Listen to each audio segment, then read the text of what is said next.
नमस्कार, सत्यहिंदी.com पर आपका स्वागत। मैं हूं शैलेश। इजराइल और ईरान के युद्ध में अब कुछ नई चीज़ें भी सामने आ रही हैं और इजराइल के सेना प्रमुख ने एक ऐसी चेतावनी सामने रखी है जिसको देखकर ये लगता है कि इस युद्ध को अब वो लंबा नहीं खींच पाएंगे।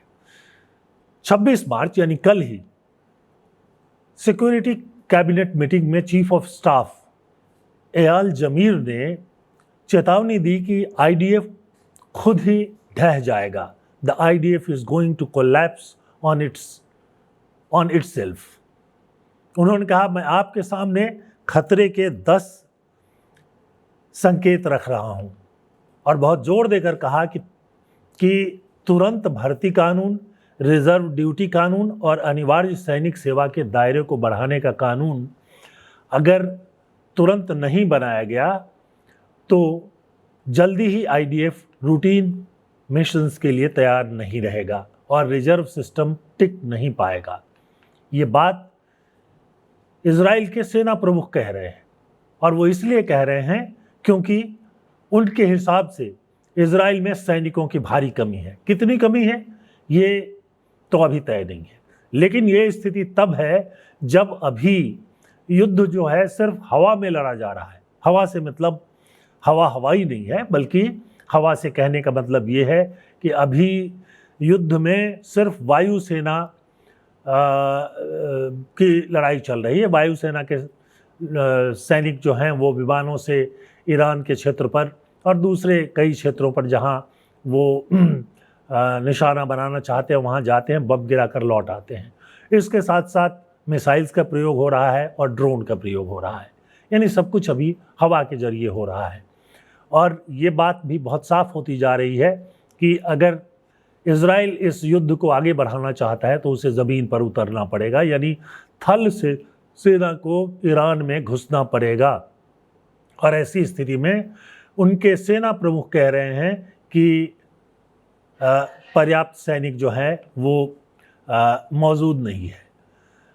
और ये बात अभी तुरंत सामने नहीं आ रही है, बल्कि बहुत पहले से इस बात को कहा जा रहा है कि इजराइल के पास पर्याप्त रूप में सेना नहीं है, यानी उनकी संख्या कम है। और अभी की स्थिति में बताया जाता है कि करीब करीब 15,000 सैनिकों की कमी वहाँ पर है। अब इस बीच कुछ कोशिश भी की गई। नेतन्याहू सरकार के दौरान जो है एक ड्राफ्ट बिल पेश किया गया जिसमें सेना के लिए अतिरिक्त धन जमा करने की, अतिरिक्त धन जो है बजट में पाने की कोशिश की गई थी। लेकिन विपक्ष के विरोध के कारण और खुद सत्ताधारी दलों में जो कई पार्टियां हैं उनके विरोध के कारण इसको टाल दिया गया। यहाँ ये बता दूं कि इजराइल की जो अभी सरकार है वो एक संयुक्त सरकार है। कई पार्टियां मिल करके इस सरकार को चला रही हैं, किसी एक पार्टी को संसद में बहुमत नहीं है।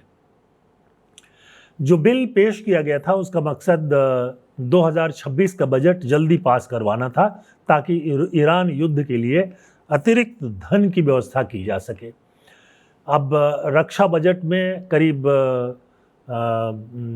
28 बिलियन इजरायली करेंसी जो है वो बढ़ाने की का प्रस्ताव जो है रखा गया था, लेकिन इस बिल को वापस लेना पड़ा। इस बिल में कट्टरपंथी यहूदी, हरेदी, येशुआ छात्रों को बड़े पैमाने पर सेना में भर्ती की व्यवस्था करने की कोशिश भी की गई थी। फिलहाल हरेदी जो हैं वो सेना में अनिवार्य रूप से शामिल नहीं होते हैं।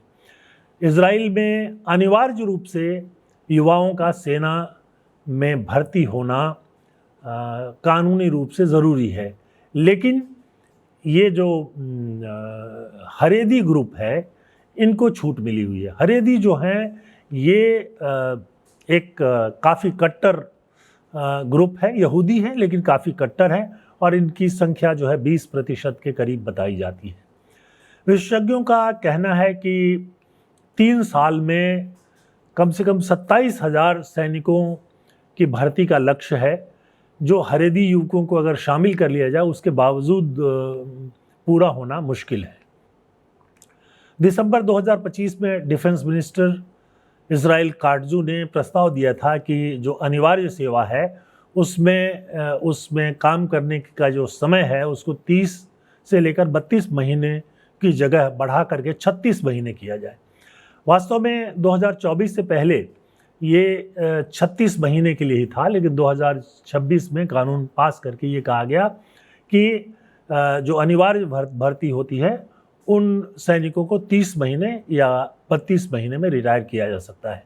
चूँकि 24 में कानून में बदलाव हुआ था, लेकिन अभी भी ये लागू नहीं हुआ है और पहला बैच जो है कम समय में 2027 में रिटायर होगा।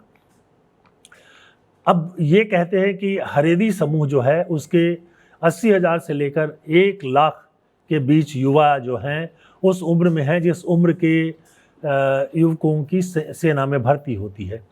अब उसके लिए हरेवा ग्रुप पर भर्ती के लिए दबाव भी डाला जा रहा है। ये आईडीएफ ने जो है करीब 54,000 युवाओं को नोटिस जारी करने की तैयारी की है, लेकिन वहाँ भी गठबंधन की जो राजनीति है उसके कारण कोई सख्त कानून इसको लेकर नहीं बन पाया है। हरेदी जो हैं वो यहूदी होने के बावजूद अपने को अपने ही समाज के भीतर केंद्रित रखते हैं और वो बाकी यहूदियों से कोई ज़्यादा मेल जोल नहीं रखते हैं और धार्मिक काम में और अपने व्यवसाय में लगे रहते हैं। सेना वगैरह में उनकी दिलचस्पी नहीं रहती है, उनके लोग जो हैं सेना में भर्ती नहीं होते। कानूनी छूट मिली हुई थी इसके लिए, लेकिन अब इससे जो है छूट को ख़त्म करने की बात की जा रही है ताकि वहाँ सेना की संख्या बढ़े। अब सेना की संख्या बढ़ना चाहिए, लेकिन उसमें जो बदलाव की बात की जा रही है, जो सेना प्रमुख कह रहे हैं, वो किया नहीं जा पा रहा है क्योंकि गठबंधन की पार्टियां और जो दूसरे दल हैं वो इसका विरोध कर रहे हैं। सेना प्रमुख ज़मीर जो हैं वो इसी संदर्भ में उन्होंने चेतावनी दी है और उनका जो कहना है कि ये 10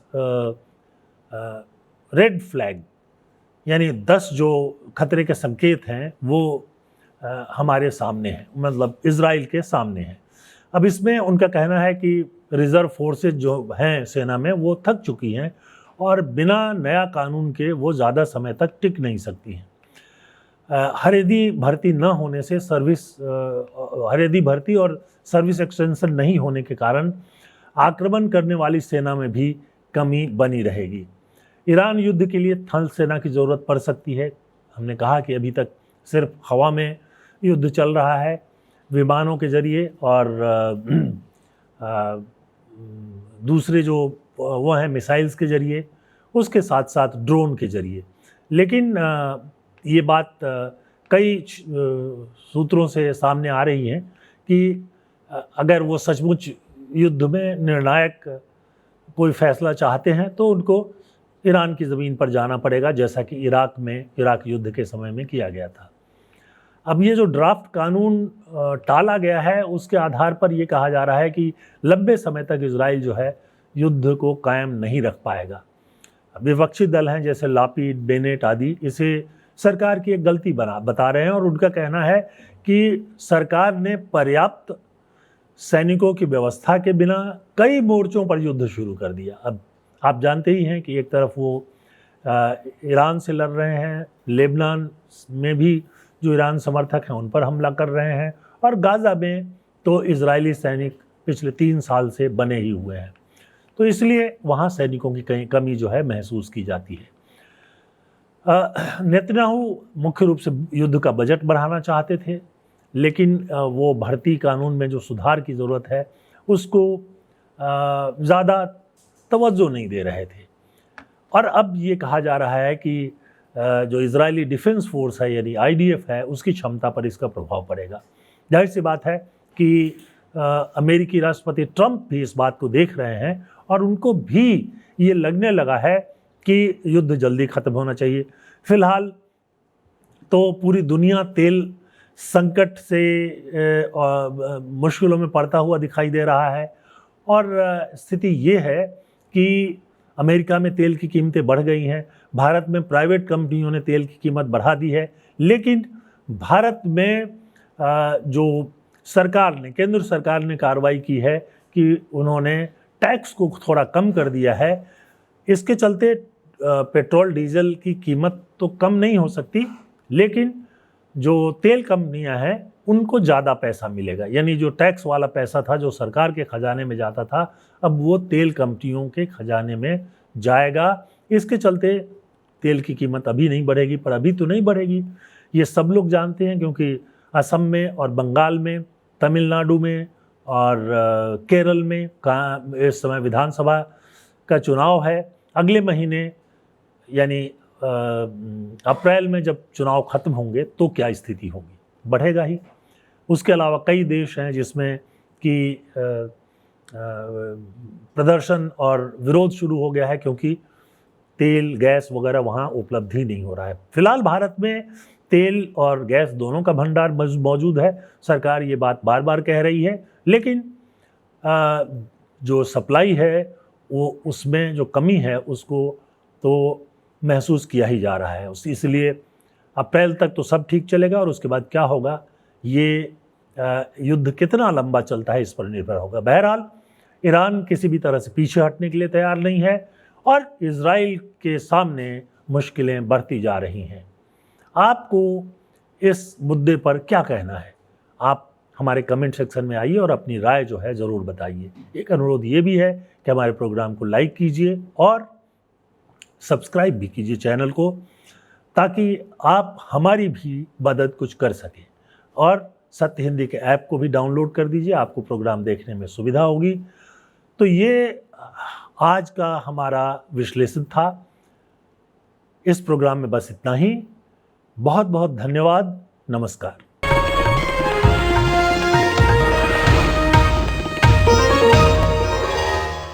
Copyright disclaimer under Section 107 of the Copyright Act 1976. Allowance is made for fair use for purposes such as criticism, comment, news reporting, scholarship, and research.